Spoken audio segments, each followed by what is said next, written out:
الکه ټیلرانو خیال کوي ټیلران په ګرامین شن کې د وخت کې د پښتنو دماغ خراب شوی دی روجي سنیول شروع کړی دی چې برداشت ختم شوی دی په اټک کې ټیلر سره په دی وجه باندې اوجه چې ته زما کپړې را ګندلو د پاره ولې نه لې یعنی د وخت کې سبا د چې پښتنو باندې شوی سدي یعنی دوه ورځې مخکې 400 کې 15 کسان سره په دی وجه قتل شول چې کټ زما دکان مخې ته ولې کې خو دی دا ډیره غټه بین الاقوامي مسله ده 15 کسان به چې کوم دی په دې جنگ کې قتل شول بل طرف ته چې کوم دی په پیښور کې زید واتس اپ ګروپ نه ولې وکړه ما پاغي باندې اډمن قتل کړي نه دا ډیره غټه مسله ده اوس په دې باندې قتل وشو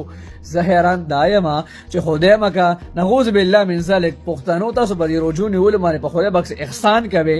کو داسې حرکتونه به کوي کنه نو دا رجوع منی سي داسې حرکتونه شروع چې غیر انساني حرکتونه دي داسې غسر کاپیران او يهوديان هم نه کوي چې څنګه حرکتونه په رجوع کې پښتنو شروع کړي دي حیران به پاتې شي یار چې لکه مطلب